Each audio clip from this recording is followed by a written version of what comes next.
Today we're going to be making homemade lasagna. Now I know this is one of those recipes that people like, they have this, the one that they grew up with, or they have a favorite spot that they like to eat, and they have like this in their mind, they have lasagna, at least for me. That's how I have been.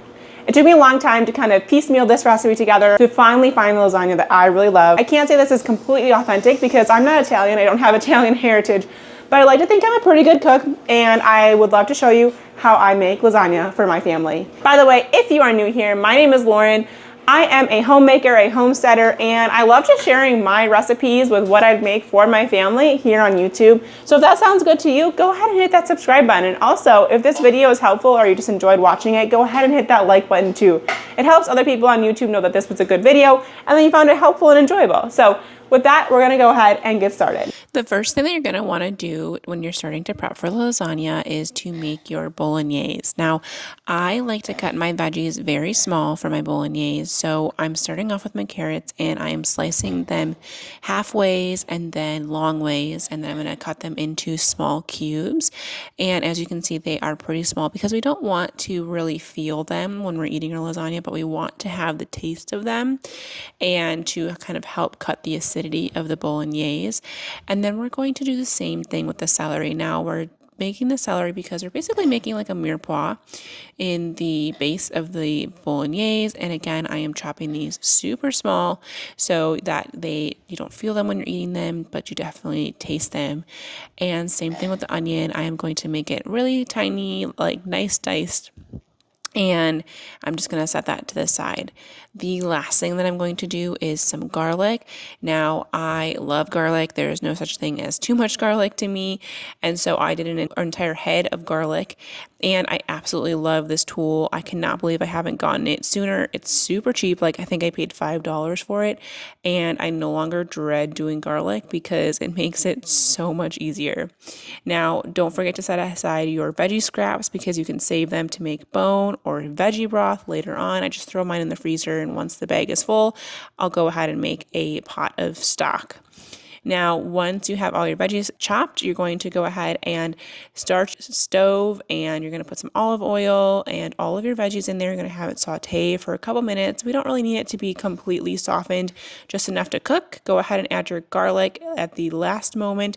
You don't want to have it get burnt, and then once it has sauteed for just about a minute or two, you're going to go ahead and remove all of your veggies so that we can put our meat in there. You could keep it in there, but I find that the meat will sear a little bit better when there's nothing else in there to compete with space. So I put about 1.33 pounds of ground beef because that's what the Costco size is, and about 1 pound of Italian sausage. Now I deglaze the pan a little bit with about 1/2 cup of wine, and then I put in all of my spices. So I put in rosemary, thyme, oregano, and basil.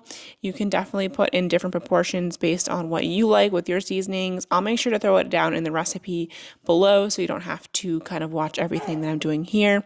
And then I mix it up, and I like to kind of do this within the meat so that the meat has a flavor as well, not just the sauce, because I find if you don't season your meat, then you're kind of losing a huge component of really good tasting sauce. Once that's all mixed up, you can go ahead and add your veggies back in and 3 large cans of tomato sauce and give that a good mix up. Once you have it mixed, you're going to go ahead and put some bay leaves in there, and my secret ingredient is putting a piece of Parmesan cheese, like the wedge, kind of the rind in there, and letting that simmer together. I put mine in for about 6 to 8 hours if I can on low. Just make sure you watch it so that it doesn't burn. And then we're going to go ahead and get our noodles started. Now I am cracking in 6 eggs with about probably 3 to 4 cups of flour. And I usually just mix it up until it gets kind of to like a pasty consistency. And then I usually add in sourdough starter if I have some on hand. If you don't have any, you can skip this step. And of course, if you don't want to make your own noodles, you can just buy the store-bought ones. That'll totally work fine. However, I do think a key part of this recipe is using homemade noodles.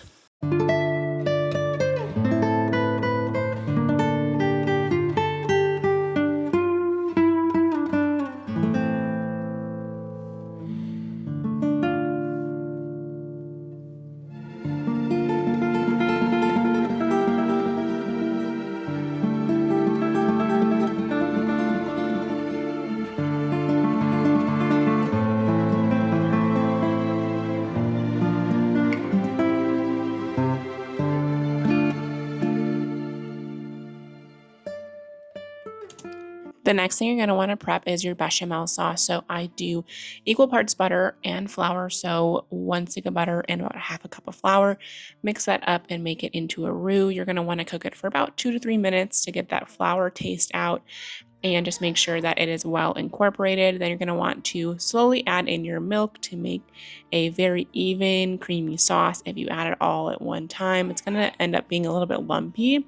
So I just keep on adding it, let it cook, add it, let it cook until I get to the desired consistency. You can probably have it a little bit thinner, and then as it cooks, it'll get a little bit thicker. I put some garlic in there, and this is what it looked like afterwards. And I just set it aside for when we're going to prep our lasagna later.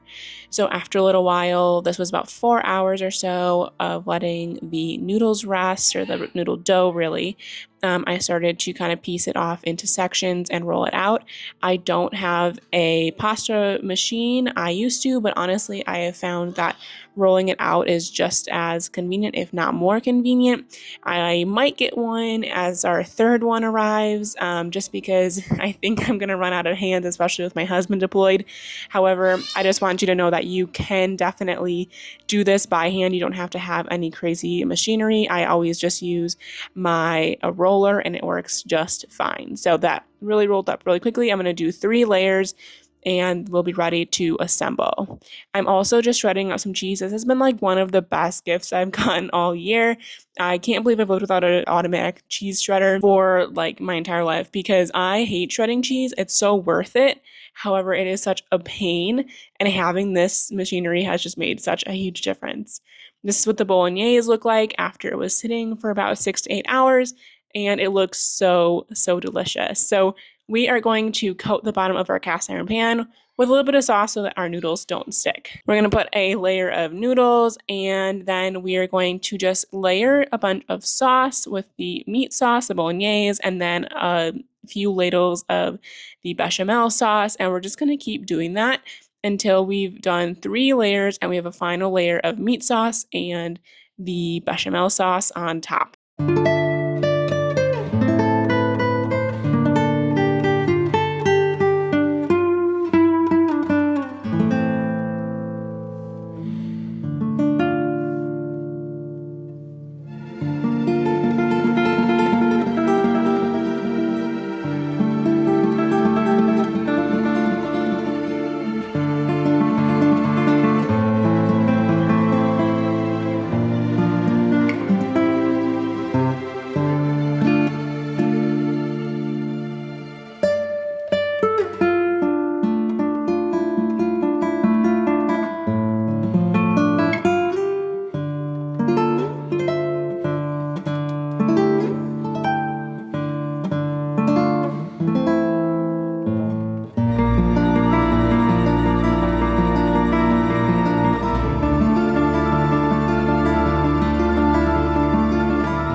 And this is how the lasagna turned out. It is such a hit with guests. I always make it when we have people coming over because everyone loves a homemade lasagna, and you can see the really kind of crispy, cheesy crust on top. If you did cover it, you would have a little bit less crispy, but usually my husband has me broil it anyways at the end because he likes that crispy, cheesy crust. So if you leave it off the entire time, you might just be able to avoid it. Just keep an eye on it. And you can see all of the ooey gooey cheesy layers here. Like, this is so good. It doesn't last very long in my house, that's for sure. And if you guys enjoyed this video, please go ahead and leave a comment below. I'd love to know how you make your lasagna a little bit differently, especially are you team bechamel or team ricotta? Because I know that is a highly debated topic. If you enjoyed this video, go ahead and hit subscribe and hit the like button too. And I would love to see you guys in the next video. Thanks so much for watching.